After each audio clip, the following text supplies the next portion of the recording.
Hello，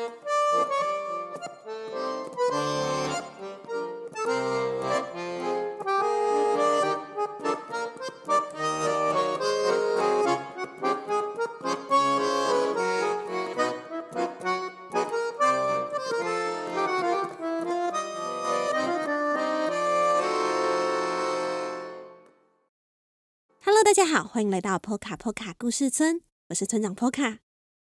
在这个节目里，我将跟大家分享村庄居民们发生的小故事。如果你喜欢我们的故事，可以订阅我们的 Podcast 节目 Poca 村长的故事时间。同时，我也将这些故事绘制成插画，放在本集简介的链接中，与 YouTube 频道 Poca 故事村。欢迎收看、订阅与分享。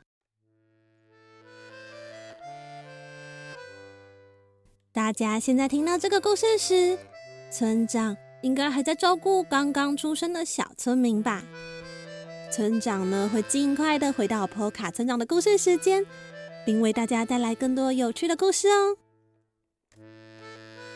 在上星期的故事里，小河童和波奇挑战在超大型动物国里独自旅行，好几度都差一点被超大型动物踩扁，但好险，他们发现了超大型动物国里其实有很多专门给小型动物行走的路或是楼梯，也让他们免于受伤的危险。而今天，小河童又会带来什么样的冒险呢？让我们一起来听听看吧。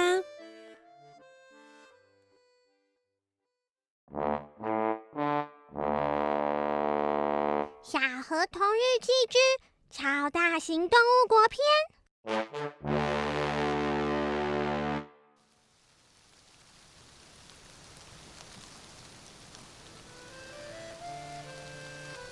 知道这里有专门给小型动物行走的路之后，我开始比较放心一些，也渐渐适应这里的生活。唯一还不太习惯的是，这里冬天的天气非常的差，天空总是灰蒙蒙的，而且时常下着雨。每当下雨时，讨厌下雨的波奇就会说他想要待在旅馆看书。但对于难得出来旅行的我而言，这样实在是太可惜了。哦，至于波奇的爸爸吗？他去上班了，别忘了，他是为了工作而来超大型动物国的啊。我拿着围巾和雨伞，决定要独自到外头冒险。然而走到外面，我开始有点怀疑自己的决定，因为今天真的好冷哦。早知道就戴帽子了，早知道就穿大衣了，早知道应该要穿上袜子和靴子的。我心里这么想着，试着吹着口哨，让自己心情放松一点。我也试着边走边跳，让自己暖和一些。一路上，我唱唱跳跳的走到了街口，看到了一个熟悉的身影。诶，前面那个不是穿着红色雨衣的小鸟吗？那是在山上小学也很常见的鸟类啊。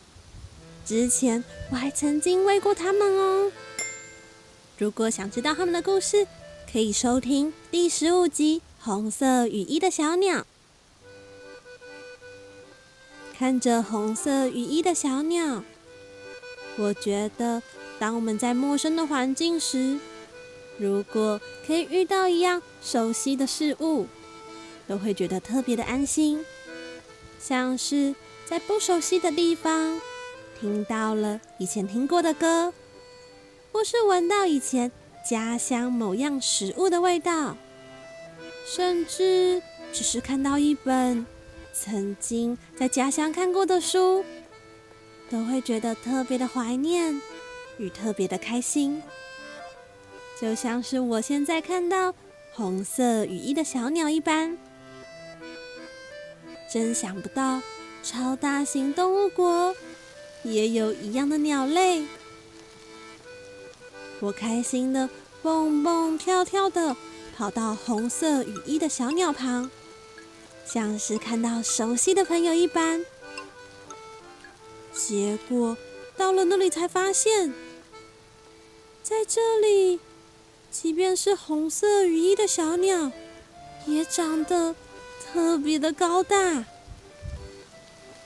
在波卡波卡村里，只有我半个手臂大的小鸟，来到这里，竟然是我的5倍高。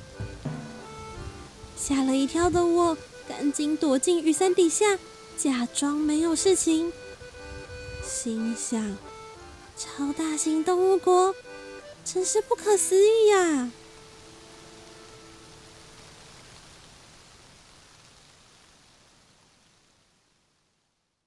听完今天的故事之后，大家可以到第15集《红色羽翼的小鸟》看看波卡波卡村和超大型动物国的红色羽翼小鸟体型究竟差了多少，让小河童会那么的惊讶。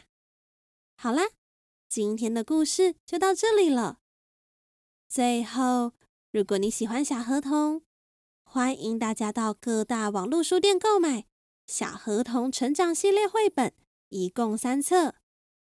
也非常欢迎大家用1杯咖啡的钱支持村庄发展，让村长能够将更多村民的生活带给大家。赞助连结请见本集简介。那么，波卡村长的故事时间，我们下周再见喽！